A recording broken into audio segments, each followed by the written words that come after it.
Welcome, everyone. Thank you so much for joining us for this session for parents, families, and support members of UW-Madison students. My name is Jenny Schansberg, and I am with the UW-Madison Parent and Family Program, and I use the pronouns she, her, hers.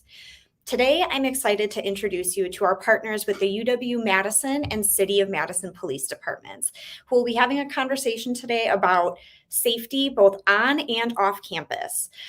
Topics and questions for today's event were submitted via our Parent and Family Program website, our newsletter, our email address, and through our social media accounts.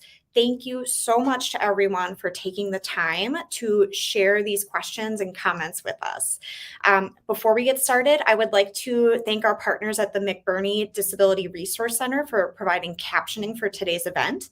You can find the link for captioning and for those services just below the video in the description.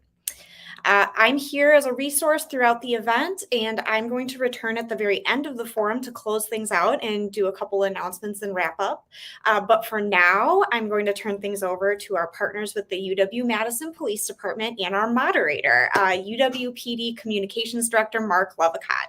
Hi, Mark. Hi, Jenny. It's great to see you. Thanks for that introduction, and we're so happy to be here with everyone.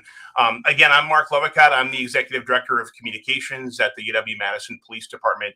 That means I'm the guy responsible for news releases, social media posts, media interviews, and really anything communications related at our police department.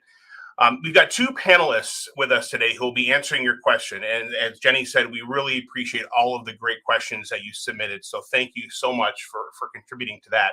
If we didn't get to your question or we didn't cover something today that you were hoping that we would talk about, you can always get in touch with us via email. And there's our information right there. The address is police@uwpd.wisc.edu.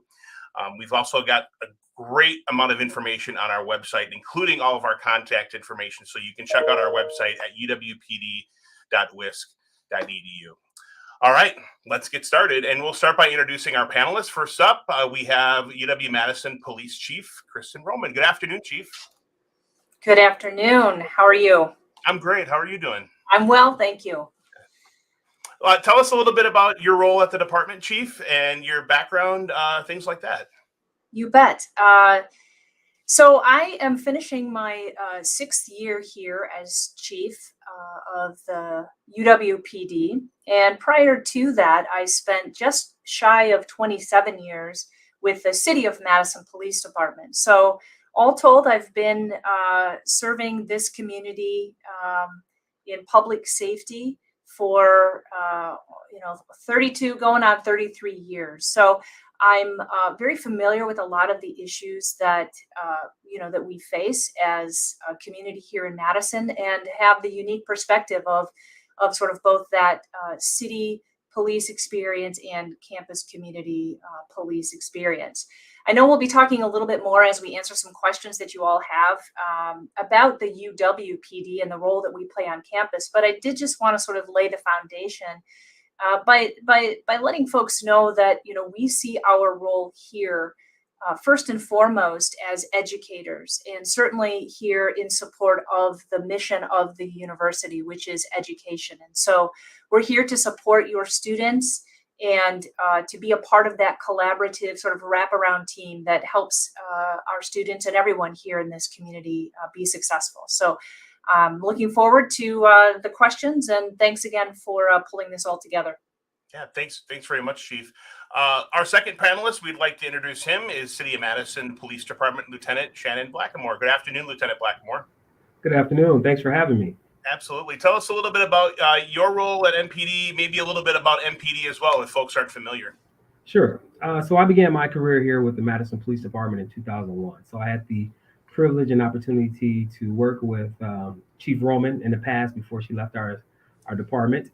And currently my assignment right now is really the supervision of the detectives in the Central District, as well as the reviewing of cases and incidents that occur in the downtown area.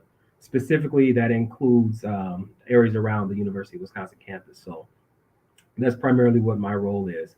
As you know, the vision of the police department and our chief is to really work on those community partnerships, as well as evidence-based policing. And so I think that we can bring a little bit of that to this conversation and kind of help people understand a little bit about the challenges and things that we have here. So thank you.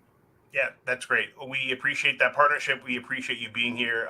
And thanks again to you both for being here. And one more thank you to everyone who submitted questions in advance of this session. We've had a lot, and full disclosure, we're not going to get to them all. So again, a reminder of that contact information that we had earlier, and we'll share it again later on.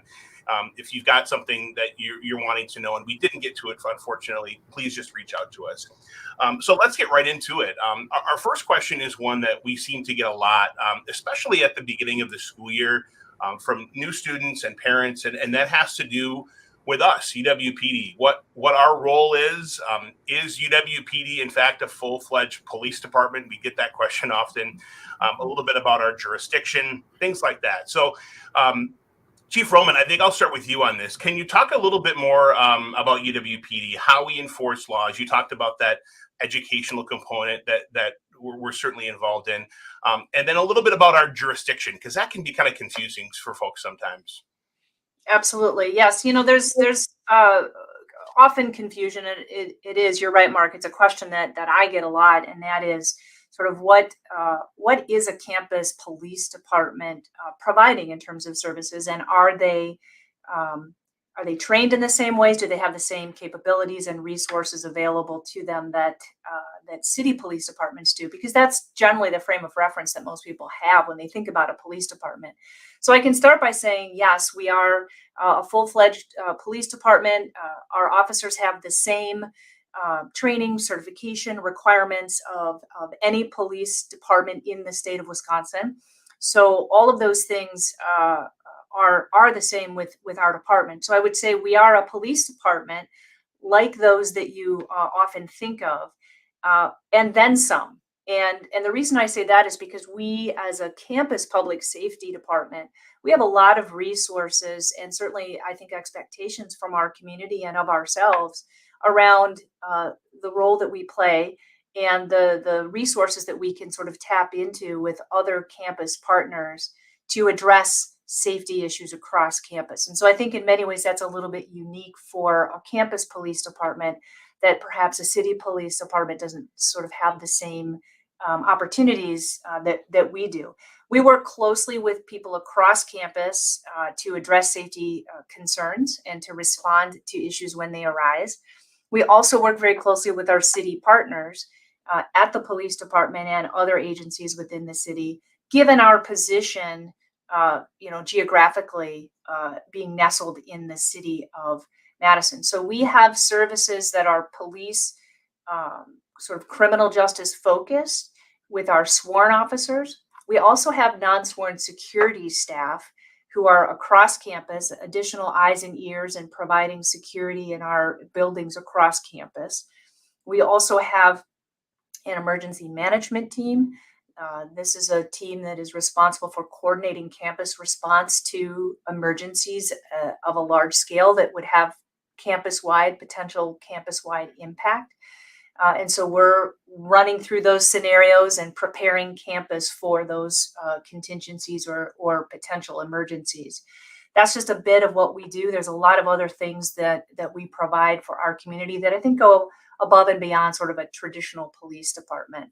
So the question of jurisdiction comes up, and as I said earlier, we are nestled within the city of Madison, and so as a campus police department, we have primary jurisdiction over all of campus. Any building that's associated or on the footprint of campus, which you can see here on the map, would be shaded in red.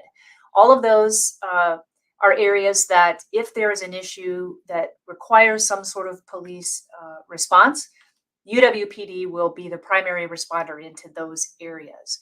You can see on the one end of the shaded in area is where we really border that downtown area for the city of Madison. And that's where we work a lot with the city police department in responding to issues that arise there and often have an impact on our students, because many of our students live off campus. And when they do, they tend to live in that area, the Langdon Street, Lower State Street area where campus and the city meet. So we are able to respond off campus, and quite often do, to assist the city, or in some cases take the lead in some enforcement if it's related to alcohol and other offenses that might involve some of our students. And we have the authority and ability to do that even when it's off campus.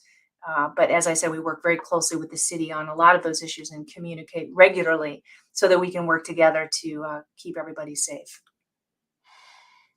That's great, Chief. Thanks very much.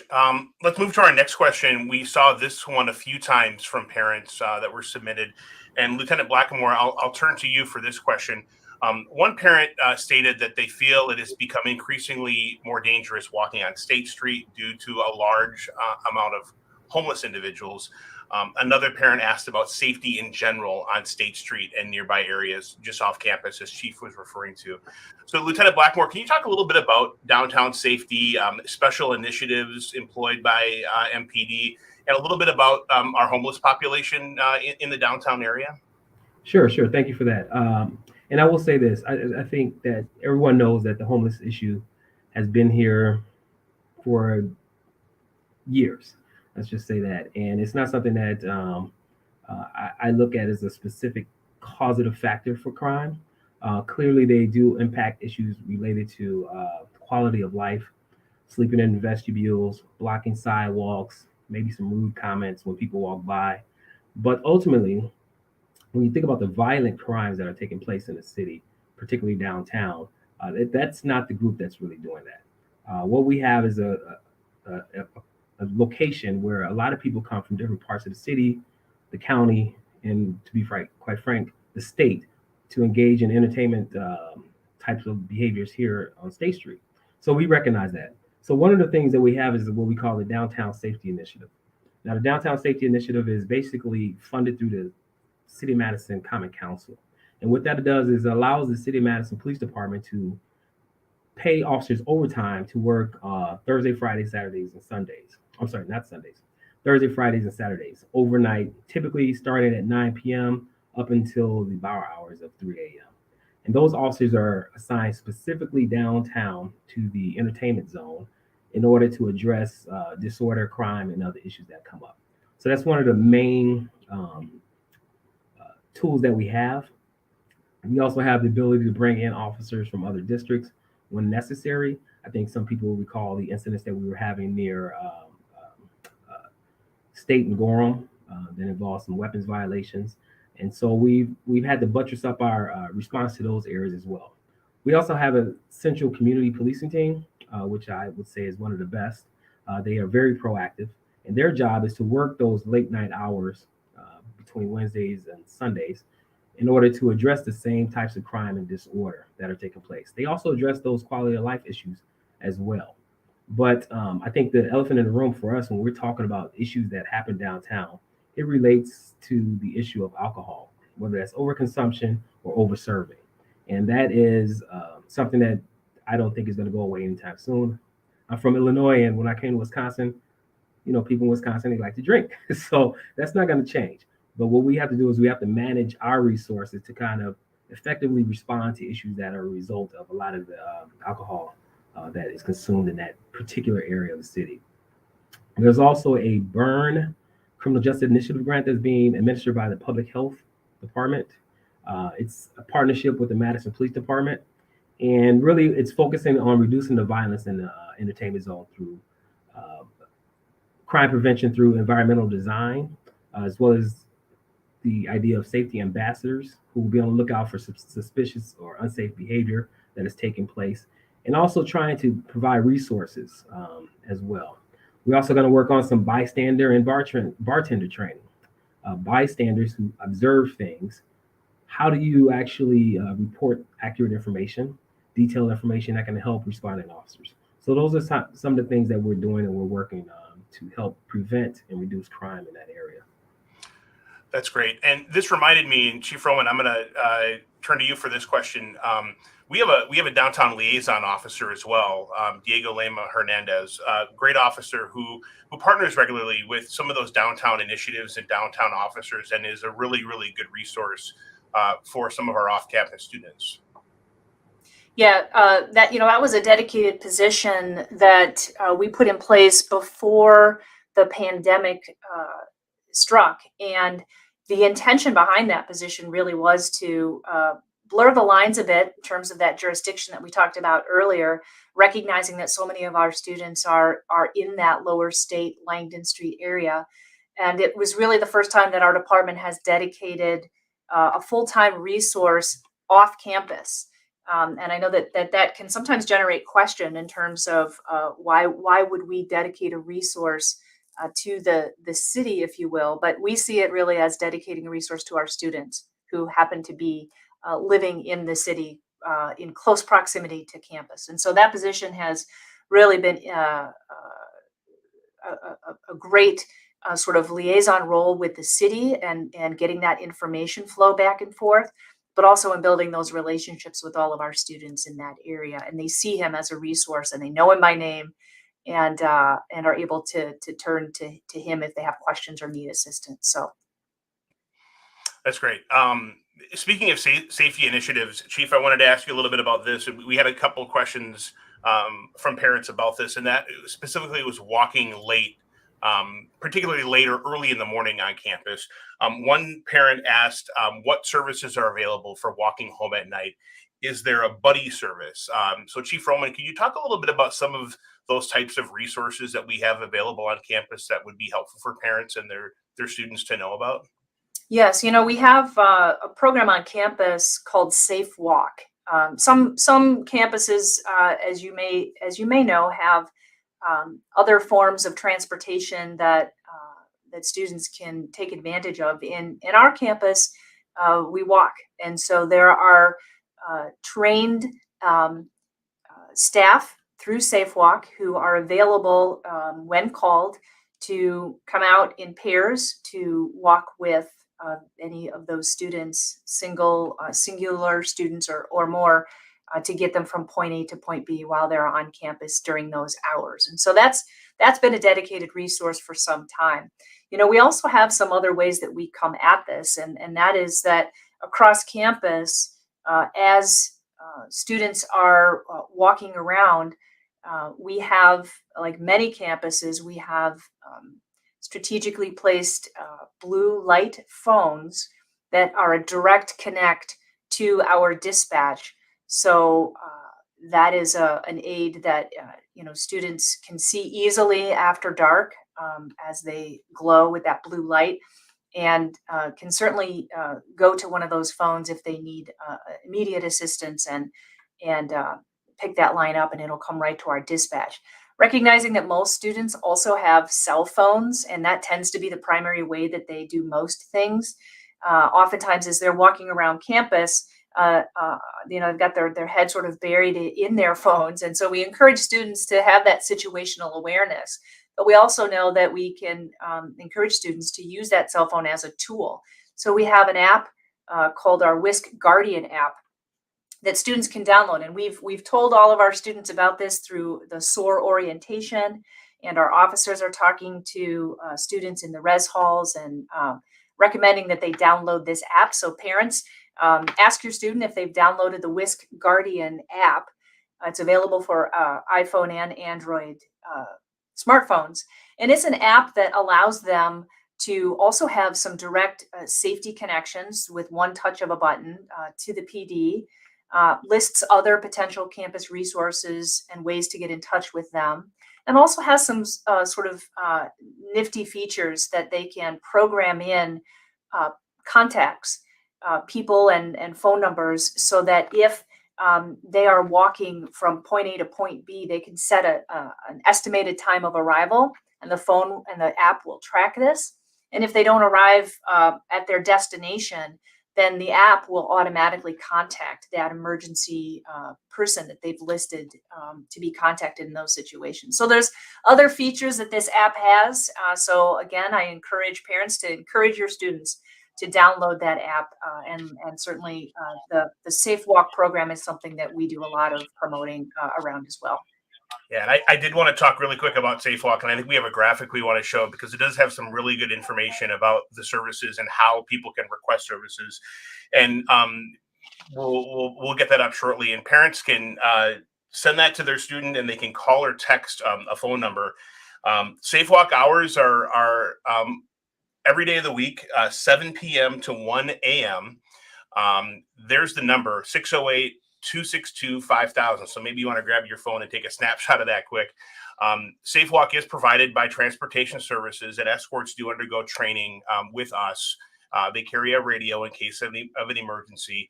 And a quick reminder, while Safe Walk primarily stays on the UW-Madison campus, their service boundary does extend beyond campus a little bit into the city of Madison. There's a map at that website you see on your screen that shows exactly where their boundaries are. So make sure you have that as a resource for your students. It's a really great service, and we know folks utilize it and appreciate it. So Chief, thank you for sharing all that information. I'm going to stick with you for a moment, Chief, because I want to switch gears and get to a question that we saw a few times. In fact, this is another one of those that we get a lot of questions about, and that is our emergency notification system, and we call them WISC alerts. Chief Roman, we often hear questions from community members about why we send WISC alerts for some incidents, but not others. So I'm wondering if you can talk a little bit about this. And maybe first off, I'll just ask, maybe you can explain what a WISC alert is. You bet. You know, a WISC alert, this is a great example of what I mentioned earlier, and that is a tool that we have as a campus police department that our counterparts at the city and in most municipal police departments don't have. And this gives us the ability to blanket our campus community with an emergency notification. And we call that emergency notification our WISC alert. And so what that is, as I said, it's a communication that pretty much blankets all of the different modes of contacting people on our campus that we have available. So it starts with a text message to all cell phones. There's also an email that gets sent duplicating the same content that is in the text message on the alert. And we also put information out on these WISC alerts over our social media, namely Twitter, because that is the most timely notification mechanism for social media.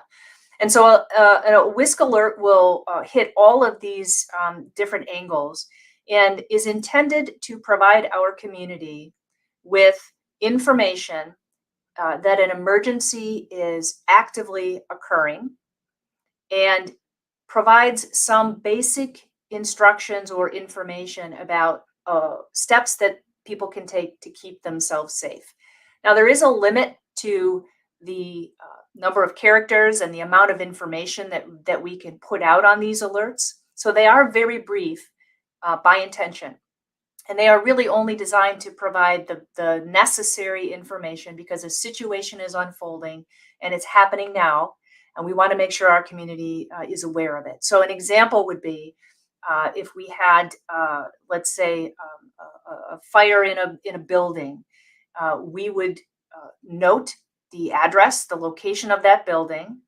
We would name the incident that's occurring, if we're investigating an incident or if we're responding to a fire at Bascom Hall, please stay clear of the area would sort of be the information. These WISC alerts go out initially to let folks know, to alert them to the issues, provide them with some instructions, and then we send updates as the situation is continuing to evolve. And when the situation has been resolved, we will also send out a close-up sort of alert that lets folks know that the situation is over and they can resume normal activities about campus. So the confusion oftentimes with that is, again, the situation has to be actively occurring. So there may be something that has occurred that doesn't fall within the criteria of a WISC alert. And again, there are only certain incidences that fall within that criteria for us to send out that notification. And if it has already happened and we're just now hearing about it, we won't be sending a whisk alert out because it's no longer occurring. So sometimes we'll get questions from students and parents, why wasn't there an alert sent out on this issue that occurred? And generally it's because it was something that had already resolved prior to our being notified about it, and that is not a case for a whisk alert. So there's a lot of information on the different kinds of notifications that we have. These are automatic. Your student is automatically enrolled in this whisk alert program. And I think I'll stop there, Mark, unless you have any other follow-ups on some of the other notifications that are covered in this area. Yeah, that's great. I do want to make sure parents realize and understand that they can sign up for whisk alerts, so they don't automatically receive whisk alerts. Their Badger does, but you can enroll if you do want to receive these alerts. And all you have to do is send a text to 77295. So you'll use the words UW alert, and you'll send that to 77295. This is going to enroll you in our Whisk Alert program for 6 months. The system will then send you a text to remind you about it when that 6-month period has ended. And then you can re-enroll. It'll give you the option to do that as well. So another great resource for parents that we've added over the last few years, because we've heard from parents that want to know what's going on. And so this is one way that we can offer that service directly to parents. Lieutenant Blackmore, I wanted to just ask you a little bit about this. Chief Roman mentioned, our whisk alerts are for qualifying incidents that happen on campus. And while you guys don't necessarily have like an emergency notification system off campus when things happen, you do have a lot of ways for people to learn about things that are happening. Folks can stay informed. Can you talk a little bit about some of the ways people can keep up to date with what's happening at MPD? Sure. And I would also just like to briefly give a plug to Whisk Alerts. I too have signed up for that. More of a selfish reason because I'm assigned out of the Central District, so I like to know the information that's going out. But I also do find it to be a very useful tool to notify people, and have plans myself to utilize that if needed. Reference to one of the incidents that will take place that we investigate. So typically, as you mentioned, we don't have a per se Whisk Alerts, but I think we primarily rely on our public information officer as well as social media. So I would highly suggest subscribing to the Twitter feed, to the Facebook page, and things of that nature if you're so inclined to do so to get information. But also we all provide press releases or incident reports through our website at cityofmadisonpolice.com or something similar to that. You can Google it for the exact address, but you can also get information from that, reference particular incidents that may take place. And we typically will release information on various details related to incidents that occur that are pretty prominent within the city.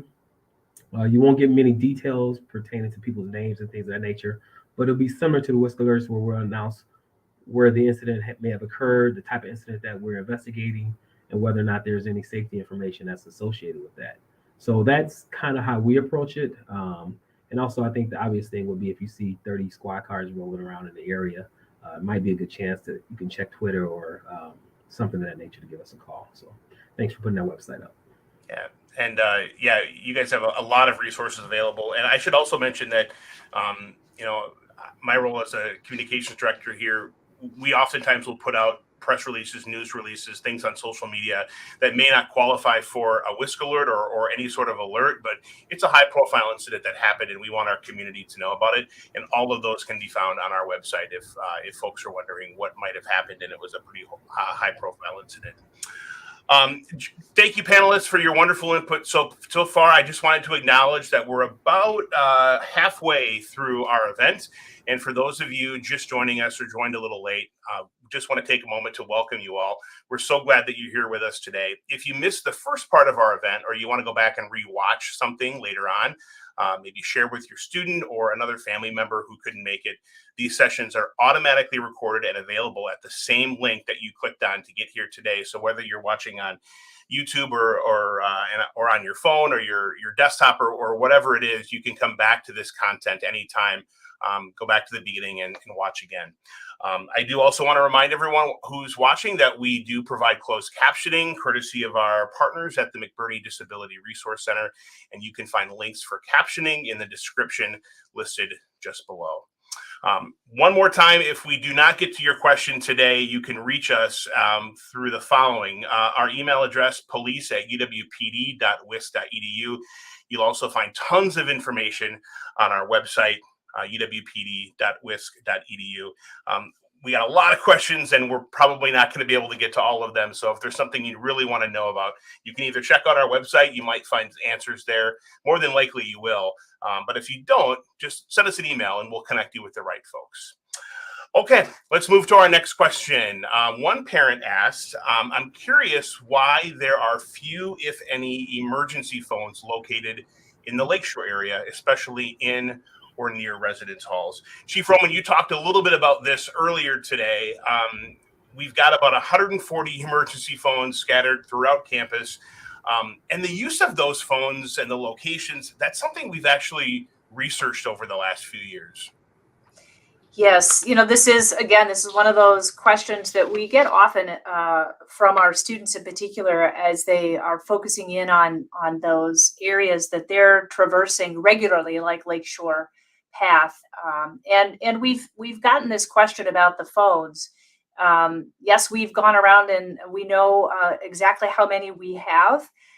Students have asked in the past sort of how that compares to other campuses. And so we undertook a pretty comprehensive, analysis and comparison of our emergency phones and the system that we have in place and sort of what other campuses are doing.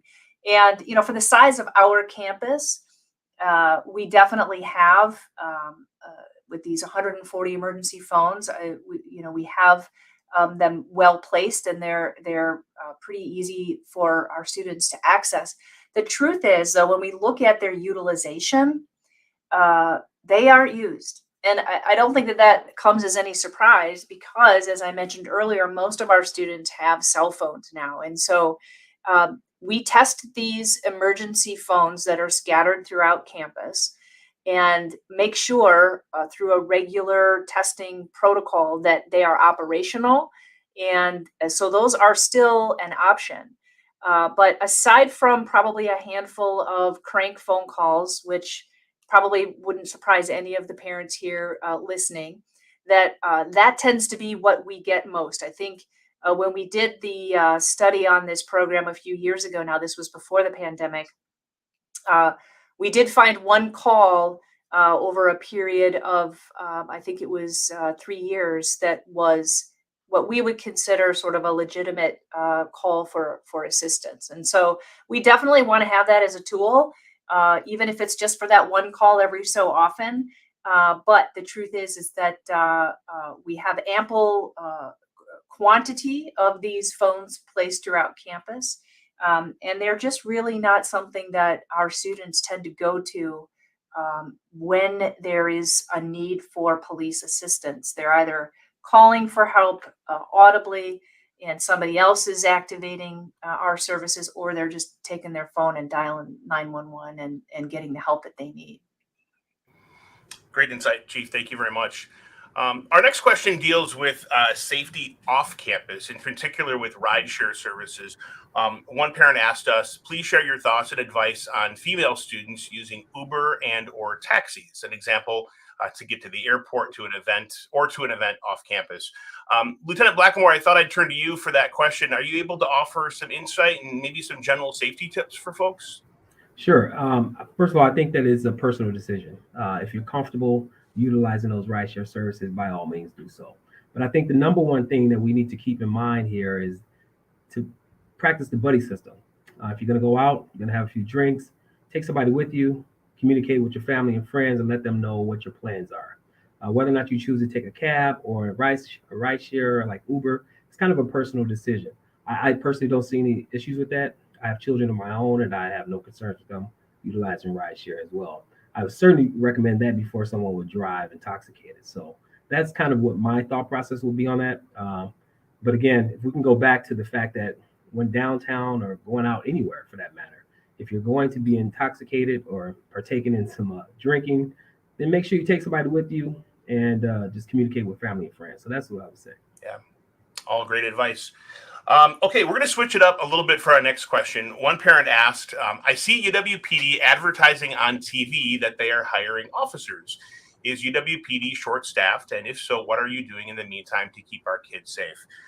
Chief Roman, I'll bring you in for this one. And I have to say, I'm a bit excited that folks are seeing our TV ads. And this is another way of us trying to find unique ways to bring in awesome people to our department. Can you talk a little bit about our recruitment efforts and a bit about some of the challenges this profession seems to be experiencing recruitment-wise? Sure. The challenges around recruiting are not new. They've been around as long as I've been in this work, which, as I said in the beginning, is a long time. But I think that we definitely have some unique challenges currently that have been exacerbated by both, I think, the pandemic and the impact that has had nationally on the labor market and the job market. Certainly, we know that there are a lot of folks looking for good help, and it's not just police. But I think some of the unique challenges that we have are related to the fact that we are a police department, and then you add to that a campus police department, which can often, I think, bring, as we noted earlier, some questions about what is a campus police officer? Is it the same as a police officer? So if you're somebody who's interested in policing, would you first think about a campus police department as the place that you would want to start or spend your career? And we're not generally the first to come to mind. So we do put out a lot of information. And here's some applause for you, Mark, and your work on the communications and the TV ads and all the ways that we try to let folks know about our department and for them to consider us as an option. We know what the challenges post-pandemic and after the murder of George Floyd that policing has certainly been under the microscope and rightfully so. But I do think that some of the fallout from that is that that makes our job harder in terms of attracting people to this profession. And so you put all those things together, and we are not alone. Again, police departments across the country, and I'm sure that Lieutenant Blackamore can attest to this because I know that the city is confronting similar challenges, as are most police departments currently. So what does that mean in terms of safety for our campus and for your Badgers? And the good news is that while we are constantly working to bring in additional officers and quality police officers and other safety layers like our security officers as well, we are still really in a place that we're not terribly short-staffed. And I say that because it's an ongoing effort.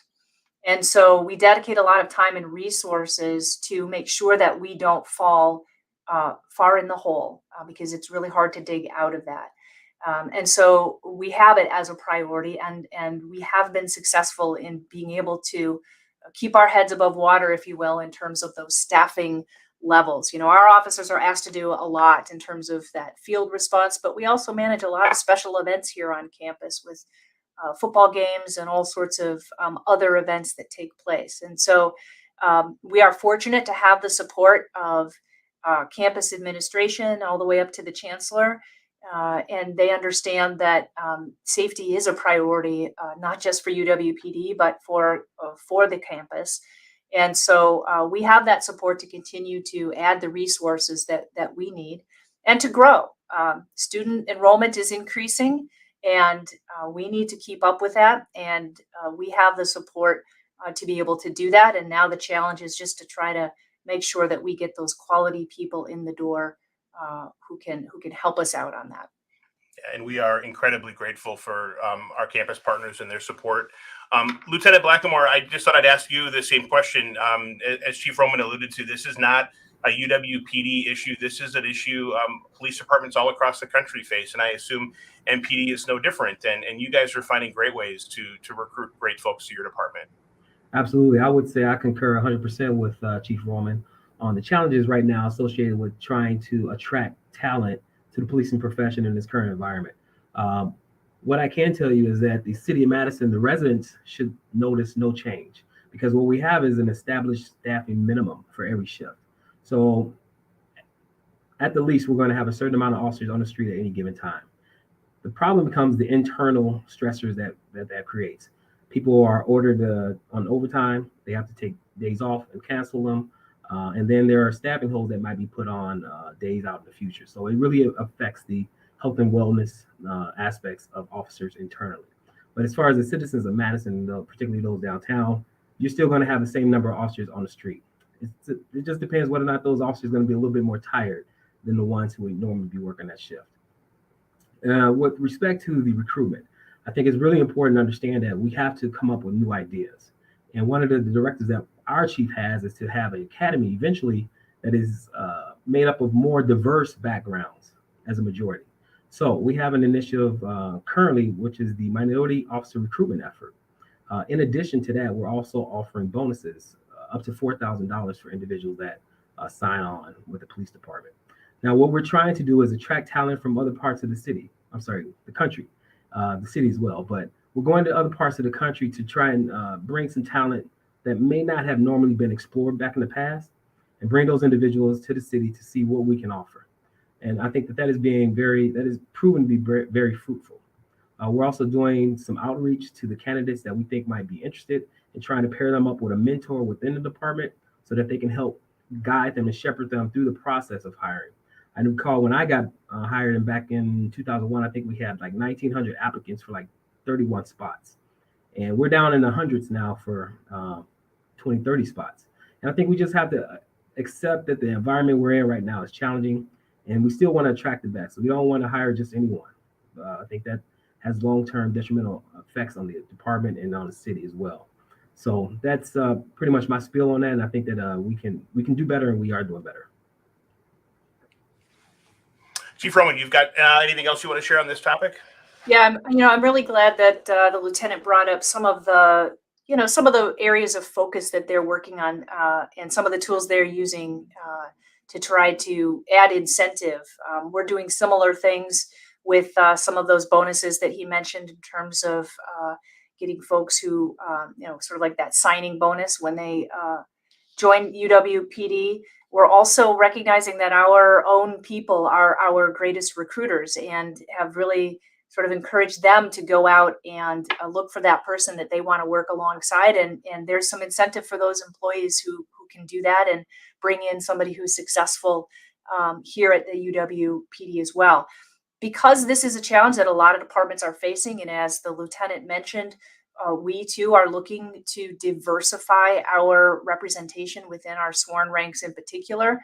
We're getting help with some national initiatives. And I know that the city police department, as well as our department, have signed on to an initiative that is focused on trying to attract more women into the profession. And it's called the 30 by 30 initiative. And with that, there is some national attention and some support and networking that's taking place in an effort to attract more women into the profession as well. So these are all the kinds of tools and areas of focus that we're looking at, and I know the city and other departments are looking at as well. Chief Rowan, I wanted to mention a little bit and talk a little bit about a new tool that we have. I guess it's not that new anymore. We launched a UWP Equity Dashboard. I believe it was last December. Time flies, but I really wanted to talk a little bit about that. It was mentioned earlier, the murder of George Floyd, and some of the things that came from that, protests, and then folks like our department and many other departments across the country taking time to listen and really hear what our community had to say and what's on their mind, and how we might be able to change or find ways to show some of the statistics that we have out there, and how they may have a disparate impact on our communities of color and others. So we launched this equity dashboard, and I'm hoping, Chief, you could talk a little bit about this dashboard and what kind of data we've got in there that folks can filter and look through. Yeah, I'm very proud of that effort. It's it's a one of its kind data compilations, and so I encourage you folks to go take a look at it. And it's unique in a couple of ways.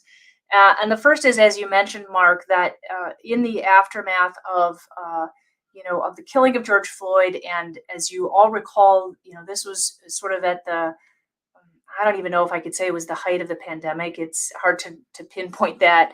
But things were spinning up in a number of ways, and we were also so disconnected because of the pandemic. And a lot of the usual tools that we had around engaging with our community when these difficult conversations needed to take place were not available to us because of the pandemic. So it was a very challenging time. And we certainly, like a lot of departments, were hearing from our community. They were hurting. They were sharing in that sort of national pain, even though the incident didn't take place here in Madison.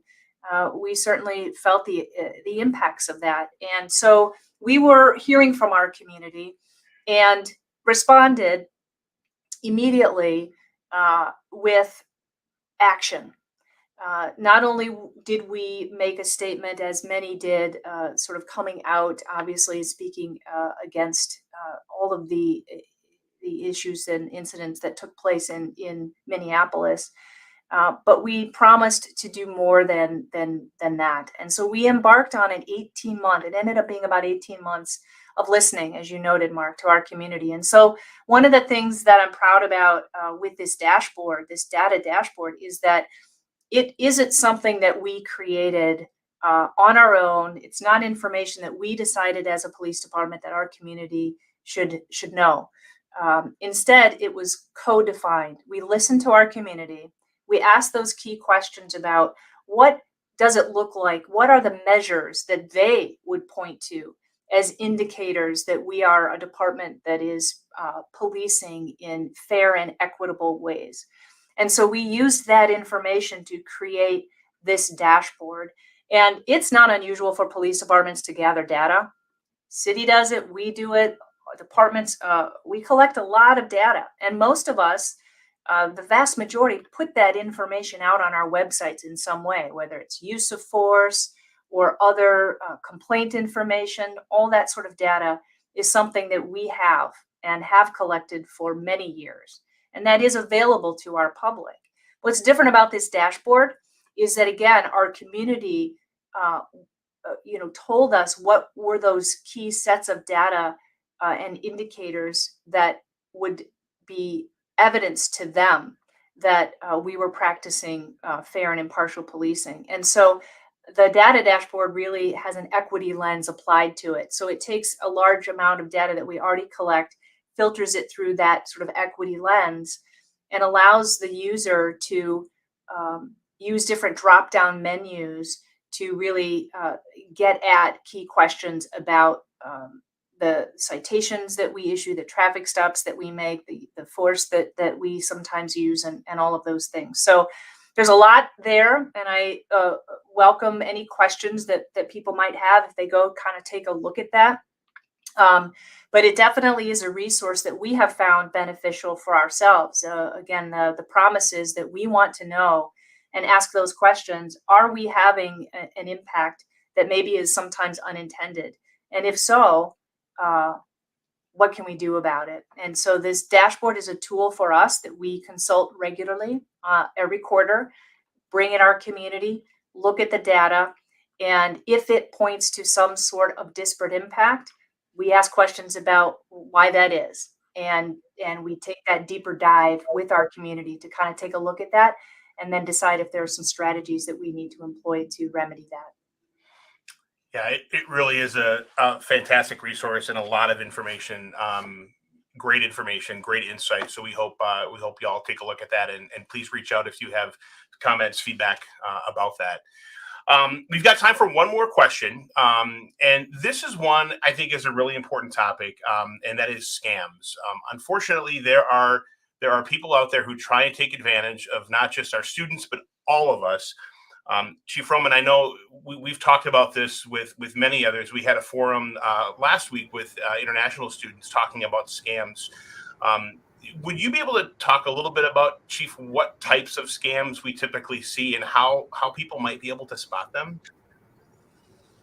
Yeah, thanks for that question. It is something that we are always working to try to educate our community around what these scams can sometimes look like, and hopefully educate them about ways that they can identify when the call that's being made to them is likely a scam. So oftentimes we'll see people who will reach out by phone, sometimes text with links that engage an individual with somebody who's representing or purports to be representing police or a government official of some type. And so some things we like to let our community know and talk to our students about is that, police and government agents will never demand payment. Uh, and uh, and so that should be first clue. Yes, it's true that sometimes if we're issuing a citation, there might be an opportunity for somebody to sort of post bail, but that will be a visible process with witnesses and paperwork and all of that. So too often we see individuals fall prey to these scams where the caller is threatening them in some way with arrest, or again in that official capacity that they are purporting to have, demanding some sort of compensation or money or gift cards is another one that we see oftentimes. So if anybody contacts you or your student and asks them to cash a check or to send them money or to go buy them gift cards, or if they're offering money for work that or for not doing any work, these are some of those red flags that we ask our folks to kind of be looking out for. And if there's ever a doubt or there's a question, just freeze things where they are, hang up, call us, and ask us some questions, and we can generally tell you pretty quickly whether or not that's a legitimate call that's being made. Yeah, we do. We see these via email, but we often see these with phone calls. And yeah, the best advice we can offer is hang up. You can give us a call or stop in and ask us questions. These folks can be very convincing, and they're for someone who, especially our international community, who might not understand our laws here. It can be scary as well. So we totally understand, but we don't want you to fall victim to this. So please remind your students of that. Always just hang up or don't engage, and you can definitely reach out to us if you have any questions about it.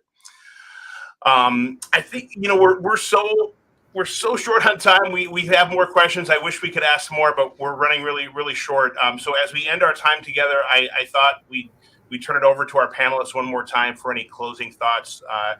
Lieutenant Blackamore, we'll start with you. Yeah, thank you. Once again, I appreciate for everyone taking the time out of their day to participate and to listen to what we have to say around these important topics. I think one of the things that I like to leave with people is to remember that the city of Madison is a safe city. If you look across the country and you compare our statistics to those of cities our sizes, you'll see that this is a very safe city. However, we do need to take some personal accountability in how we go about our days. We have to be aware of our surroundings, and we have to make decisions that are in our best interests ultimately.